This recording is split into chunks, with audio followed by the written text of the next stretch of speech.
receive and place on file resignation of part-time dental hygienist Susan Timmerman, effective March 16, 2016, per recommendation of Gary Prescott, Health Director. So moved. Second. Moved and seconded. Any other comments? All those in favor? Aye. Opposed? Motion carries. Item 7, approve step increase for correctional officer Michael Stoley from $14.79 to $15.10, effective March 23, 2016, per recommendation of Steve Elfritz, Jail Administrator. Mr. Chairman, I'll move item 7. I'll second his motion, Mr. Chairman. It's been moved and seconded. Any other comments? If none, all those in favor? Aye. Opposed? Motion carried. Item 8, approve step increase for correctional officer Corey Simpson from $15.42 to $15.72, effective March 21st, 2016, per recommendation of Steve Elfritz, Jail Administrator. Move item number 8, Mr. Chairman. Second. Been moved and seconded. Any comments on that one? Seeing none, all those in favor? Aye. Opposed? Motion carried.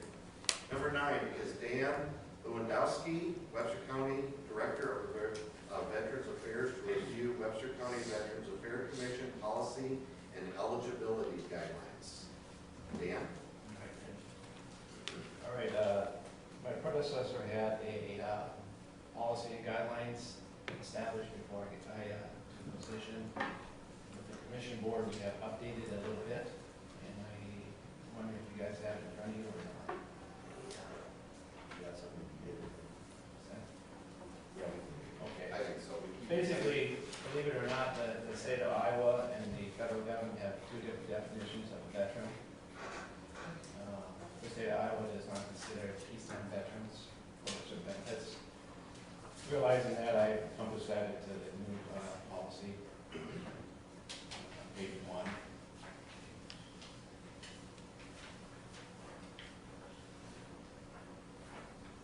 And then also, just to simplify the active duty prior to 1980 and after, the state guidelines on that, and guard and reserve members. Page 2, all I did was encompass the VA application to include Worth County. And then towards the bottom of the page there, we looked at the income guidelines for helping a veteran for family members.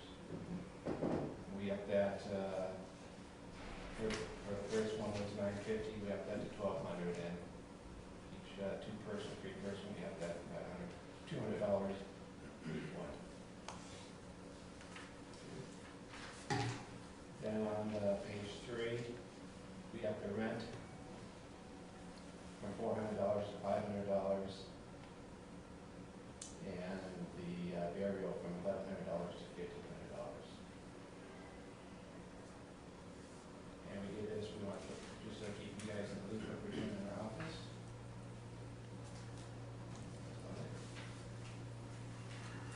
Hey, Deb, just a couple of clarification questions.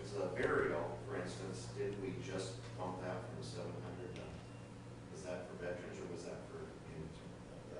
Okay, so that wasn't this, I just wondered about that. We looked at that in the budget, but we had nothing in writing. And then my just overall question is, we've got a budget that's been submitted for starting July 1st. Will these changes, is that budget in conjunction with these changes, or because you're upping some of these fees, is your budget going to be adequate that you've already gotten approved? It will. Okay, give us time.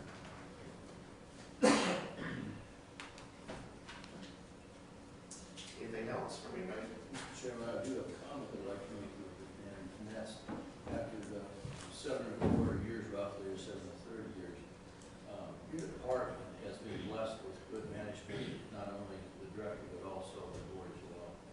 I can't remember ever having a complaint out of the department, and yet fielded, especially at Veterans Day, a lot of good comments about it. So, in regard to you, I guess it's fortunate that we've had the people that we have, both as on your board and also as a director. So, good job. Twice a year, I have schooling requirement down in Moyne. And so all the county VA directors get together and we talk. And there's a lot of horror stories out there. Commissioners and the board of supervisors. So really I feel blessed that my supervisors and then my board, that we have such a good working relationship and supportive of our veterans and their families in Webster County. Very good. Thanks, Dan. We'll move on to item 10 then. Consider/approve Webster County Veterans Affairs Commission policies and eligibility guidelines. Mr. Chairman, I'd like to make a motion that we approve or review Veterans Affairs Commission's policies and guidelines. I'll second. We have a motion and a second. Any other discussion on this? If none, all those in favor? Aye. Opposed? Motion carries. Item 11 is to approve authorized chairman to sign agreement with Dakota Access Pipeline on behalf of Drainage District right-of-ways. We would like to table this. Somebody will make that motion. I'll make a motion to table item 11. I'll second that motion. Any other discussion? All those in favor? Aye. Opposed? Motion carried to table. Item 12, approve permit application for Dino's Road Dust Control, Mason City, Iowa, to apply calcium chloride dust control treatment for 2016. Chairman, I'll move that item. Moved and seconded, Randy? I don't have any comments unless you have questions. The next three items are, all the paperwork is in order. Are they all the ones we've used before? Yes, they're repeats. I think the only loose end, is Pro Co-op, always kind of lag behind for whatever reason. Any other discussion from the board, public? If none, all those in favor, aye? Aye. Opposed? Item 12 carries. Item 13, approve permit application for Heffron Services, Inc., Urbandale, Iowa, to apply magnesium chloride dust control treatment for 2016. So moved. Second. Been moved and seconded. Any other questions? All those in favor? Aye. Opposed? Motion carried. Item 14, approve permit application for Jericho Services, Inc., Indianola, Iowa, to apply calcium chloride dust control treatment for 2016. Mr. Chairman, I'll move item 14. Second is motion, Mr. Chairman. Moved and seconded. Any other discussion? If none, all those in favor? Aye. Opposed? Item 14 carries. Item 15, approve and authorize chair to sign work in the right-of-way permit application for Lloyd Stewart, 2128 320th Street, Fort Dodge, Iowa, to check tile and road ditch along 220th Street. Chairman, I'll move item number 15. I'll second. Moved and seconded. Anything else? Yeah, I didn't personally get to visit with Mr. Stewart. He wanted to do some investigation along adjacent to his house site, farm property there. And I guess as long as he follows the rules, he can go ahead and do so. Any other comments or questions? All those in favor? Aye. Opposed? Item 15 carries. Item 16, approve hiring and employment of Mason A. Jorgensen, Class A equipment operator, central shed, effective March 28, 2016, at a rate of $17.74 per hour, per recommendation of county engineer. So moved. Second. Been moved and seconded. Anything on this? Just that this all started when a sign technician submitted their resignation, and we did some transfers per bargaining agreement, and we, the position we had is this Class A that we could advertise to the general public. We did have 45 applicants. We interviewed a decent amount of applicants, and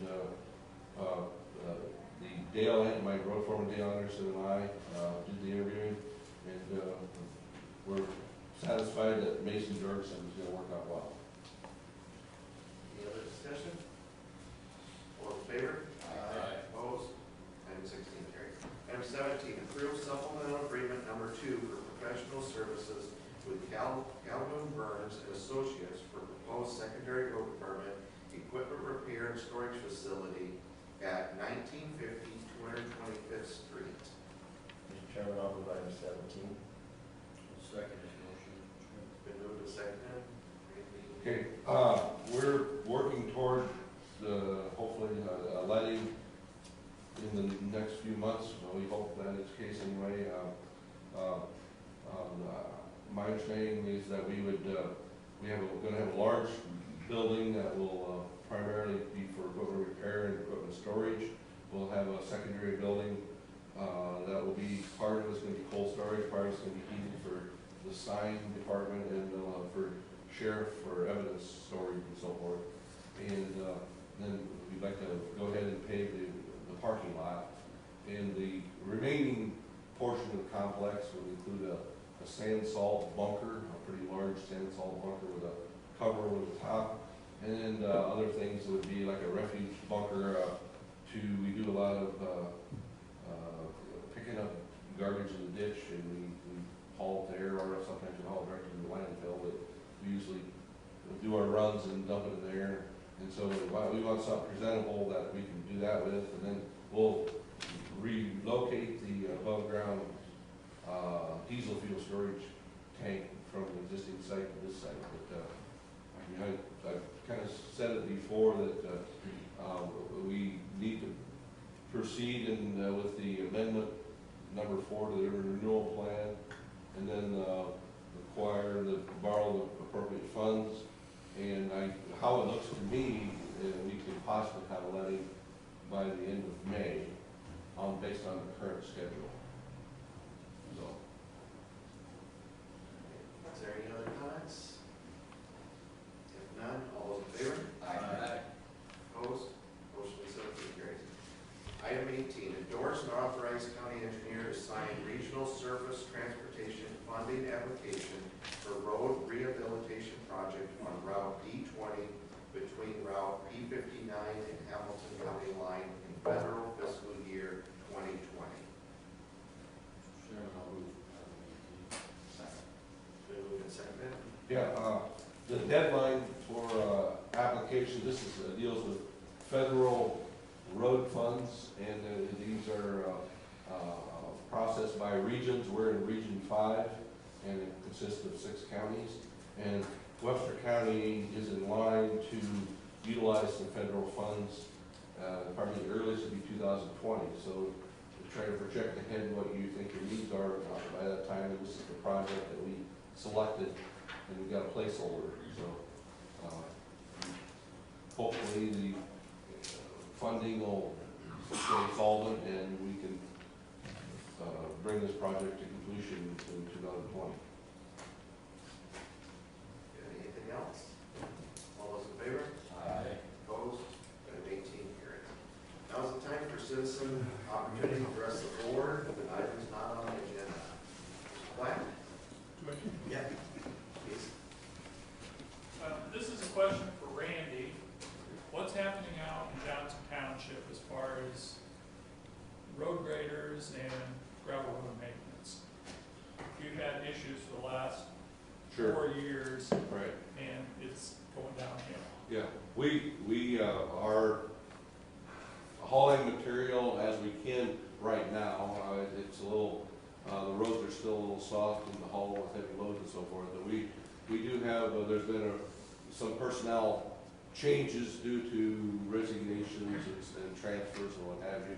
But we feel that we have, out of the Clare shed is 3 motor grader operators, and there's one of the newer operators will handle most of Johnson Township plus a little bit more. And I think that person will work out okay. You give them a little bit of learning. What kind of training do they get? Like I said before, you really don't hardly ever hire a motor grader operator that has vast experience. I mean, we had 40 some applicants, and you know they've been inside of the cabin and all that. But what we have been doing is to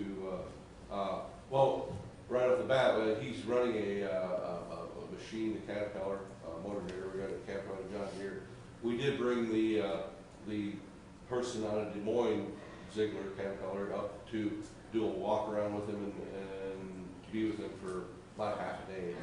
And then he partners with another operator, talks to him, and sometimes they will ride together, or they might try to blade that road in tandem, and they kind of talk to each other on the two-way and that sort of thing. Yeah, but Yeah. It's a little bit different topic. Yep. We've got a 5-mile stretch now that we can't get from north to south out by the ethanol plants. Sure. And you've made it a mile worse this winter, closing that bridge.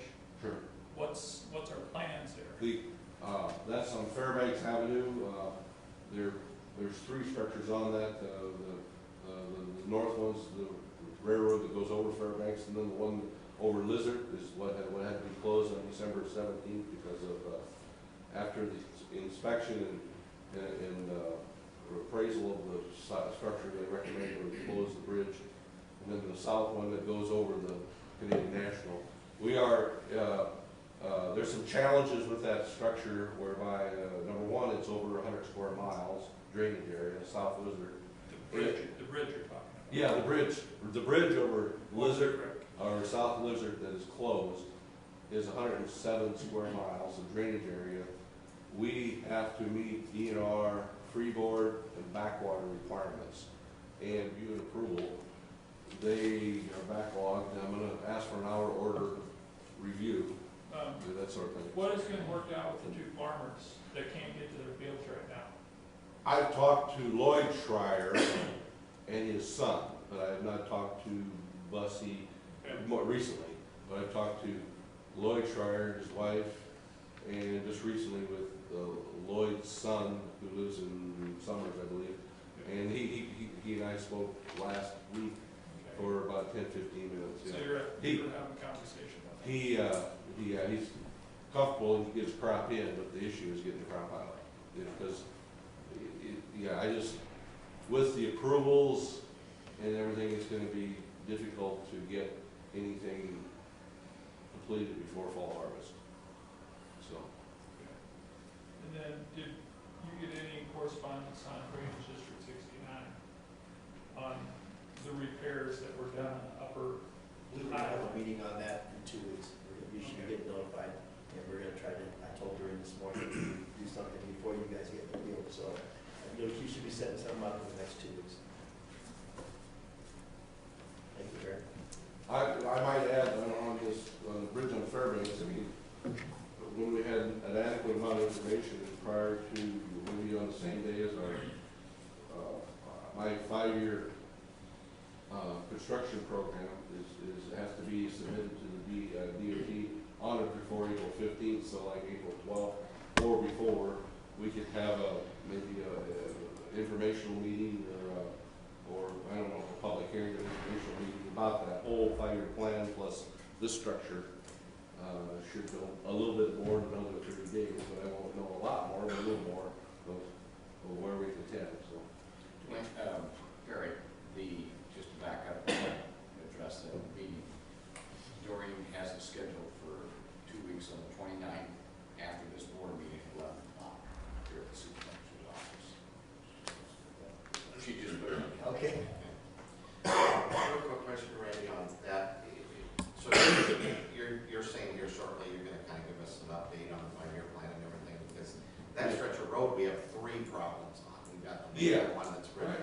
And then, did I understand you correct that you're gonna try and replace that yet this year? No, I don't think. Probably be next year, just as If you want me to commit to everybody in this room, I told Schreiers that I think the earliest I think I could have a bridge or a structure in there would be hopefully prior to fall harvest 2017. Okay, because I thought you just kind of indicated it was this fall already.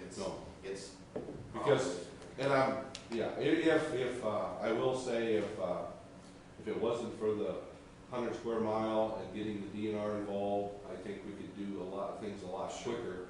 But it is what it is. We have the upstream structure at Barnum, which is a ways away, is a 125-foot bridge, and the one downstream, which downstream you add a lot of drainage areas, 138-foot bridge.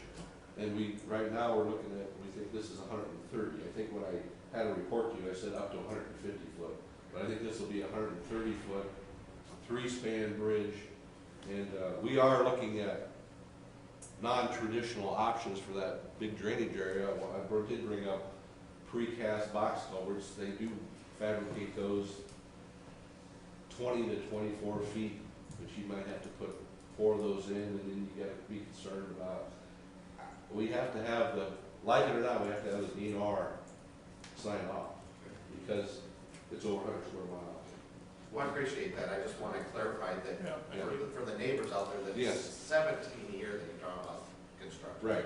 And then just another clarification, because we've always been indicated there's only one landlocked neighbor, and Harry just said there's 2.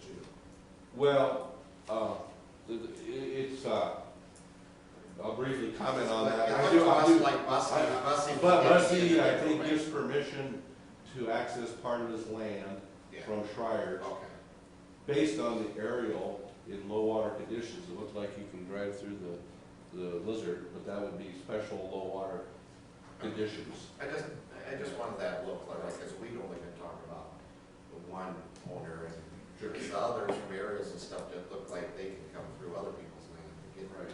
And would another option be to just buy the landowner out and build Yeah. the bridge? I did send out a letter to Schreier's, not too long ago, I think I copied you, when the Schreiers, Lloyd and his wife, and then I followed up with a conversation with his son. I alluded to my letter, and I alluded to the fact that another option would be, if they'd ever consider selling the ground to an adjacent landowner and or to Webster County, would also be an option if they would want to entertain that. But to clarify in my mind then, the reason we explored that option is so that we would Right. not replace that bridge, period then. Yeah, that would be the, Okay, the so swing option. other neighbors and everybody else that uses that road, we'd have to make that decision. But Sure. the only reason we were doing that wasn't because he's not gonna get there 1 year, it was because if he would do that, then we would consider not replacing that. Right. And I guess I've taken the thought mindset that one option is to replace the structure, so we're in the design stage, we can send it to DNR, and then we can still call time out if other options present themselves. Okay. It doesn't, it's not necessarily, you can always design a bridge, get approval from DNR, and then possibly not have to build it. Okay, I just wanted that clarified. But I mean, we're starting to get quite a wide stretch where we can't get north to south across, We understand. you know, Yeah. west of Fort Dodge. We can't Right. go from north to south in the county, and it's But you're getting, pretty limited about what you can get under that trestle too. yeah. That's But I the thing. mean, Yeah, that would be the other thing to think about Right, is well, we understand. what can we do, because, and I don't mean to go on here, but I just, to state the obvious is, let's say that we do replace the structure, we'll have to maybe get some design exceptions, the bridge will probably have to raise 5 feet, and then we might have to live with 35-mile-an-hour design speed, but there'll always be, I've met with the CNN representative in my office on January 5th, they have an opening that's 21 foot wide by 11 foot high, and that probably is not gonna change. That was not gonna change. And so, I mean, obviously, you can get cars, pick up some type of farm machinery through there, but it won't be I don't think it ever could be a major transportation route from south of the county to the north of the county. And I appreciate Perry, like I said, we're all aware there's such a long width there, but I think it needs to be part of the discussion whether that road's really used for that much, that we need to spend the money on one bridge. Plus, you have the bridge to the south that's a problem too. There's Right. Gonna be. And the bridge to the south is technically owned by the Canadian National, Yeah, so. and the north bridge is owned by the Canadian National, the one that we closed is owned by Webster County. Question two. Because I reside in the city, I can see, notice blacktop and some concrete in the wintertime. Even in the city, we'll have some problems. I can imagine then out in the county where you have in the spring, you have boils and thawing and freezing and so on and so on. I'm sure that the gravel roads are just a real pain in the neck trying to keep them passable and as everybody would like to have. I think our responsibility here, though, rests in a balancing act between what's adequate funding and what's adequate in terms of manpower and, in this case, graders. My question to you is, do we have adequate manpower and graders to do the job that needs to be done, or are we too tight and not getting that done? Because especially in that area, about the condition of the roads. Right. We have 14 motor graders. If we stay diligent and operate those motor graders, put the hours necessary, and we do haul a substantial amount of aggregate on the roads. It's just, and it's not, I thought I was gonna ask my foreman to come up with that, and I decided not to, just because there's more questions about roads, but there are problem areas throughout the county.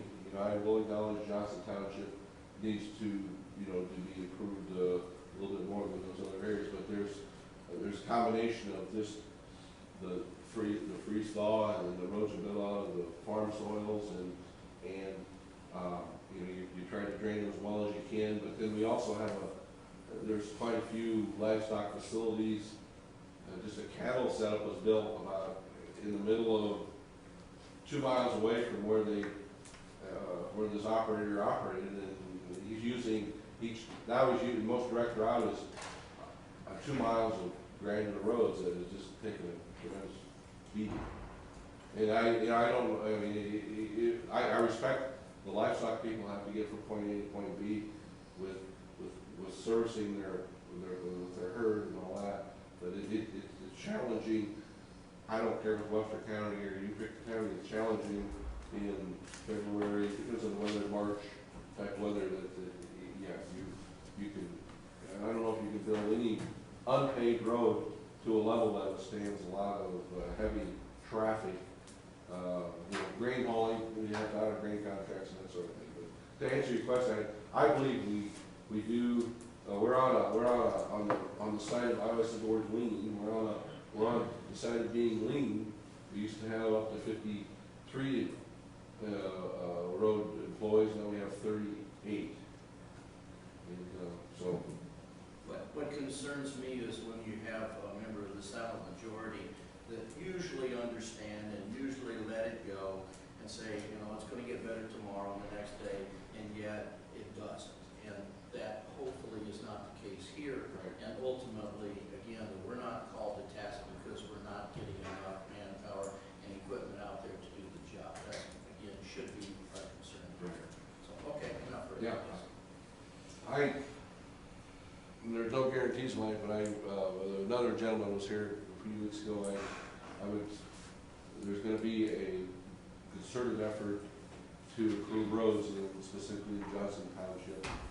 It may take 3 to 5 months, but I think we're going to see improvement, and hopefully a level of improvement that meets people's level of satisfaction.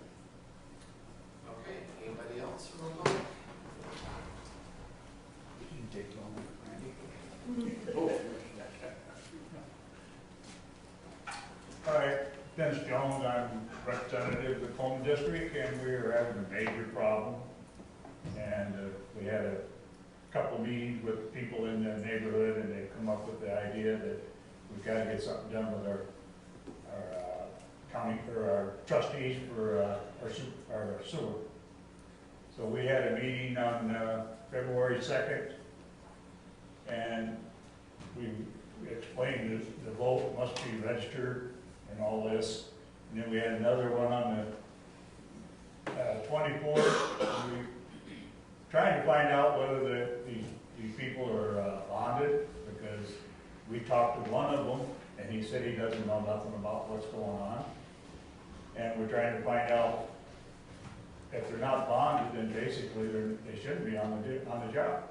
But we have to find this out, and we're asking the supervisors to help us. And let's see, we on March 8th,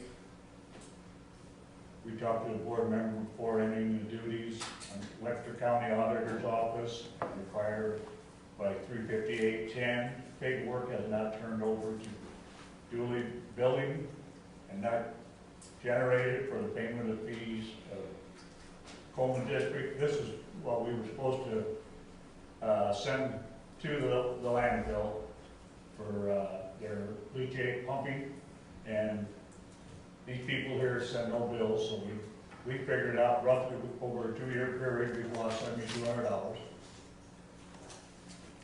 And there's been no district meetings at all.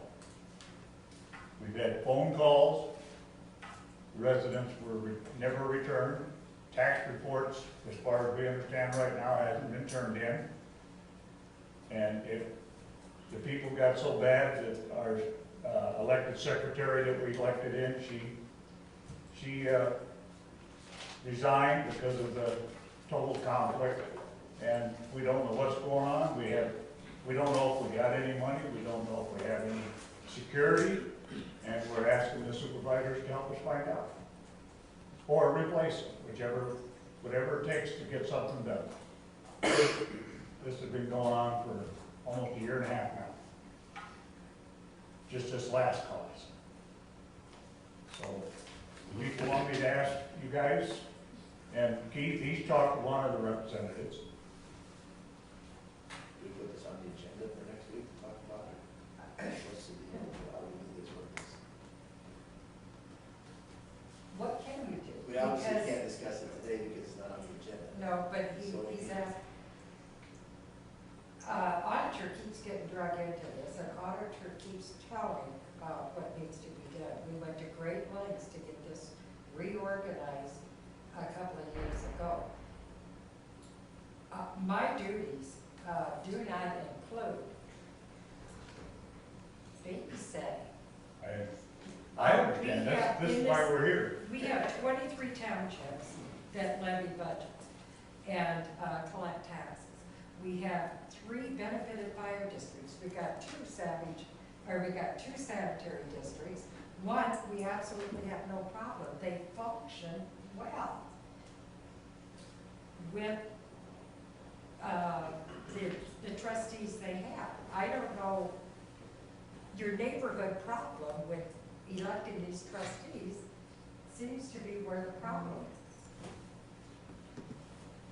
And the procedure to do that has been outlined for you guys. And you just need to follow it. Well, we I have. don't know what we can do here. I would agree with Carol. I know Mr. Jones has spoke with Ms. Benson, and I believe he spoke to the Attorney General's office, and I think our office has gone above and beyond to explain what can be done and what he can do in relation to replacing the board. And like the auditor's office, our office and the county attorney has no responsibility to advise his board on what what they should and should not do as far as the ramifications go.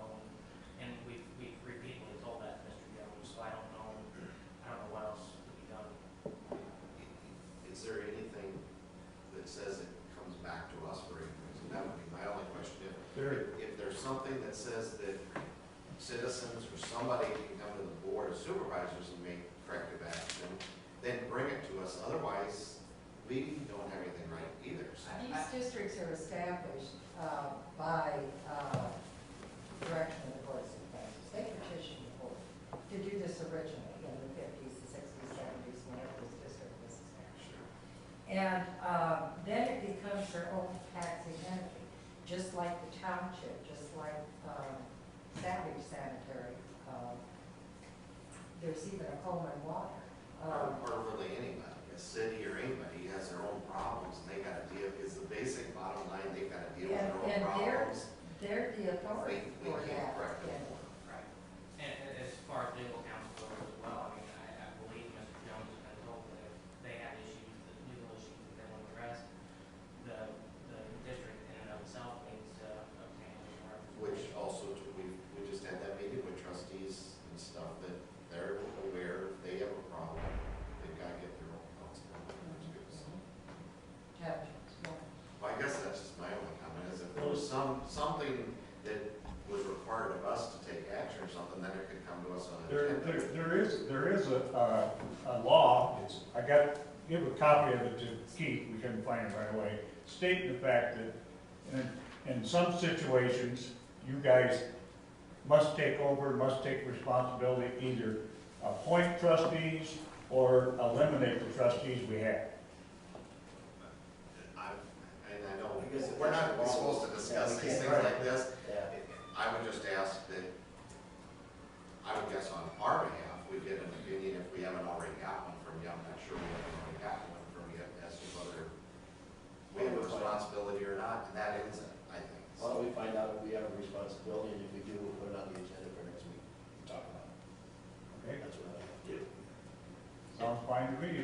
are satisfied. Like I say, something's gotta be done. It's getting terrible. We'll look into it, and if there's something we can do, we'll put it on the agenda. Okay, Thank you. thank you. Anybody else from the public? Okay, board, committee reports. Bob went to 2 of my meetings last week, so I'd like to thank Bob. I guess me and Mark went to ISAC, it was very informative, things going on down there. One of the items was, stuff not on the agenda, you shouldn't discuss, it's just effective ways, so. Very good. Bob, did you learn anything in my 2 words? Quiet. Thank you for doing that for me. Always got your back set. And I went to CVB and to Crime Stoppers. I'm always impressed with Crime Stoppers, the number of people they have there and the interest that they have in stopping crime. It's a very good organization.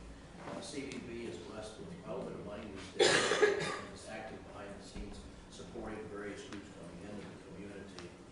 It too does a really, really good job. He's picked good committees to get on.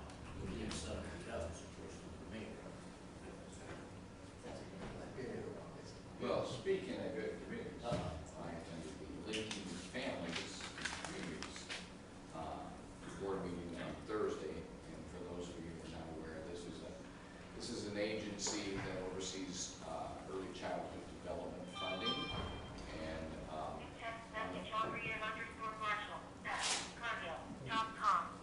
on the positive side of things, they are working with several private entities here in Fort Dodge, trying to help build some sort of daycare facility to help the business and industry recruit employees who have family needs and things like that.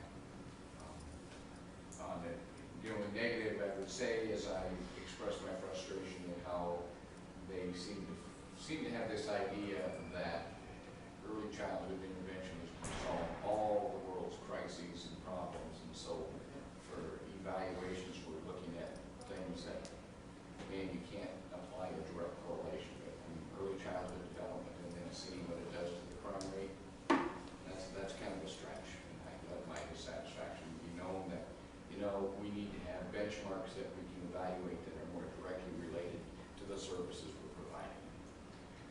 I went down in flames. Out there. Any other?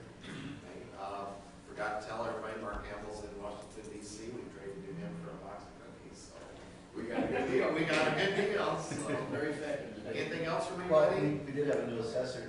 Oh, yeah. Start Monday, so. Yeah. New assessor Wesley Ray is the new assessor over there. So if anybody has any questions for him,